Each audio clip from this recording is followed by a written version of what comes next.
अमरावतीच्या महापालिकेने पशुपालकांवर कारवाई करून 1.5 लाख रुपयाचा दंड वसूल केला। अमरावती महापालिका क्षेत्रामध्ये गेल्या महिनाभरापासून आयुक्त यांच्या आदेशानुसार जनावर पाळणे संबंधित ठराव क्रमांक 47 अनुसार पशुपालकांनी आपली जनावरे नियमास अनुसरून पाळावी तसेच मोकाट स्वरूपात सोडू नये याबाबत स्वास्थ्य निरीक्षकांमार्फत पशुवैद्यकीय विभागामार्फत नागरिकांना झोननिहाय नोटिसा देण्यात आल्या होत्या, परंतु सदर पशुपालकांमार्फत प्रतिसाद न मिळाल्यामुळे पशुवैद्यकीय विभागामार्फत धडक कारवाई सुरुवात करण्यात आलेली आहे।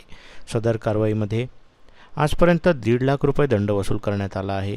तसेच 300 ते 400 जनावरे जप्त करण्यात आली, परंतु आज ज्या अर्थी महापालिका क्षेत्रामध्ये नागरिकांनी परवाना घेऊन जनावरे पाळली नाहीत त्या जनावरांना मोकाट असे गृहीत धरूनच त्यांच्या विरुद्ध महाराष्ट्र महापालिका अधिनियम व कलमान्वये तसेच पोलीस अधिनियम कलम 376 अ 386 233 तसेच स्वतः स्वच्छता विषयी तरतुदी अंतर्गत प्रकरण 14 मधील कलम 22-23 अन्वये तसेच महाराष्ट्र पोलीस अधिनियम 1951 जनावरे पाळणाऱ्या महत्त्वाच्या क्षेत्रांमध्ये विविध पशुपालकांवर कारवाई करण्यात आली आहे। अमरावती महानगरपालिका क्षेत्रामध्ये माननीय आयुक्त तथा पोलीस आयुक्त यांच्या संयुक्त कारवाईला सुरुवात झालेली आहे। अनधिकृत पशुपालनासंबंधी मागील 1 महिन्यापासून आपण पशुपालकांना नोटिसेस दिल्या होत्या।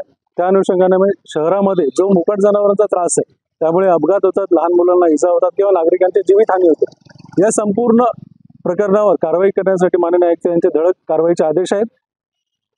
या कारवाईच्या संबंधाने सर्व अमरावतीतल्या महानगरपालिकेतल्या क्षेत्रातील सर्व पशुपालकांना आम्ही आवाहन करतो की त्यांनी आपले परवाने लवकरात लवकर काढावेत, अन्यथा आपल्या राहत्या जागेतही आपल्याला आयुक्तांच्या परवानगीशिवाय जनावरे ठेवता येणार नाहीत आणि त्या संबंधाने होणारे संपूर्ण आर्थिक नुकसानीची जबाबदारी त्यांची स्वतःची राहील आणि सरकारी कारवाईमध्ये जो कोणी माणूस मध्यस्थी करेल किंवा सरकारी कारवाई अडवण्याचा प्रयत्न करेल त्यासाठी पोलीस प्रशासन तथा कायदेशीर कारवाई त्यांच्या सर्वांवर करण्यात येईल। सध्या परिस्थितीमध्ये सबनीस प्लॉट, दस्तूरनगर, राजापेठ झोन या भागांमध्ये कारवाई होत आहे। व्हिडिओला लाईक करा, शेअर करा, मंडल न्यूजच्या यूट्यूब चॅनलला सबस्क्राईब करा, फेसबुक व इंस्टाग्रामला फॉलो करा।